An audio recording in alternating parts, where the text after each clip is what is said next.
Hi friends, நான் உங்க பட்டு கொஞ்சம் மம்மி சீக்கிரம் கதவு தர, டேடி வேலைக்கு போயிட்டு வந்துட்டாரு. வா தகப்பா, நான் சொன்ன மெனுவை வாங்கிட்டு வந்துட்டியா தகப்பா?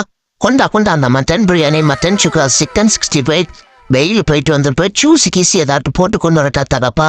என்ன நம்ம சொல்லிவிட்டு அந்த மட்டன் பிரியாணி மெனுவை காணும், முட்டையை வாங்கிட்டு வந்திருக்காரு. யோ இப்படி கொஞ்சம் சமாளிக்காத ஐயா, உன் மேல நான் கோங்கோமா இருக்கேன். நான் ஒரு பெரிய மனுஷனா ஐயா? ஒரு கரிய கண்ணில காட்ட மாட்டுக்கு அப்புறம் எப்படி உன் மண்டாட்டி உனக்கு கரிசோறு போடுவா? அவ கையால ரசம் புளிக்கணும் தின்னே சாவியா? உடனே எப்படி முத்தத்தை கொடுத்துறியா? சரி உன்னை மன்னிச்சிட்டேன் தகப்பா. நாளைக்கு அந்த மட்டன் பிரியாணி மெனுவை மறந்துடாத தகப்பா. ஃப்ரெண்ட்ஸ், உங்களோட ஹஸ்பண்ட் இல்லட்டா டேடி வேலைக்கு போயிட்டு வந்து உங்களை இப்படி கொஞ்சம் வாங்கலாம் கமல்ல சொல்லுங்க ஃப்ரெண்ட்ஸ். யோ தகப்பா, ஒரு நிமிஷம் இரியா முன்னாடியில உட்காந்துக்கிறேன். அப்புறம் எந்திரிச்சு போயா, உன்ன வேற திட்டி போட்டுட்டேன். மனசு வர சங்கடமா இருக்கு, இரியா உட்காந்துக்கிறேன். அப்படித்தான் தகப்ப லேசா இதம்மா தடை விடு. ஆஹா போதும் இப்ப எந்திரிச்சு போ, ஃப்ரெஷ் அப் ஆயிட்டு வா, அப்புறம் விளையாடலாம் தகப்பா.